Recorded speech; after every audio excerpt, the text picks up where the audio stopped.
সকলকে আমি 12 তারিখের দানের শীষ প্রতীক তথা শাহাদাত হোসেন সেলিম ভাইয়ের প্রতীক, রামগঞ্জের গণমানুষের প্রতীক, তারেক রহমানের প্রতীক, বেগম খালেদা জিয়ার প্রতীক, জিয়াউর রহমানের প্রতীক দানের শীষের ভোট দানের জন্য সবাইকে বিনীত অনুরোধ করছি।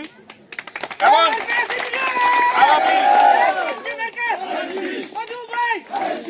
আগামী জাতীয় সংসদ নির্বাচনকে সফল করে বাংলাদেশের মসনদে প্রধানমন্ত্রীর দায়িত্ব অর্পণ করতে আপনাদেরকে কাজ করতে হবে।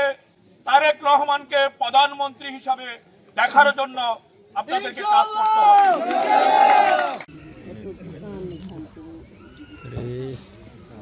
সবার 4 নম্বর ইসাপুর ইউনিয়নের যাত্রা শুরু। 12 ফেব্রুয়ারি নির্বাচনের প্রচারণা 4 নম্বর ইসাপুর ইউনিয়ন দ্বিতীয় দিন যাত্রা শুরু। সেই ক্ষেত্রে আমি বেশি কথা বলবো না। আমরা রাজনীতির ময়দানে জিয়া রহমানের আদর্শে আদর্শবান বাংলাদেশ জাতীয়তাবাদী দল রাজনীতি করে আসছি। আমরা সামনেও সবাই ঐক্যবদ্ধ হয়ে জাতীয়তাবাদীর আদর্শে আদর্শবান হয়ে রাজনীতি করব। জাতীয় দলের আদর্শের প্রতীক দানের শীষ, দানের শীষকে আমরা নির্বাচিত করব। এই প্রতীকটা নিয়ে আমরা 12 ফেব্রুয়ারি ভোট কেন্দ্রে যাব। নারী পুরুষ সকলকে নিয়ে আমরা ভোট কেন্দ্রে যাব।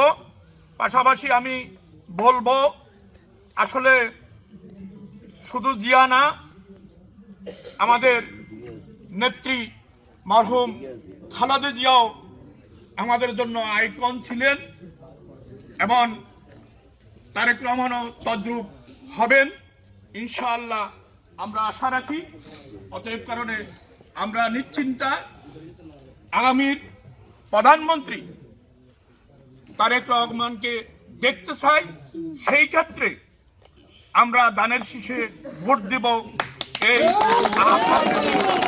আমি আমার বক্তব্য শেষ করছি। আসসালামু আলাইকুম ওয়া রাহমাতুল্লাহি ওয়া বারাকাতুহু।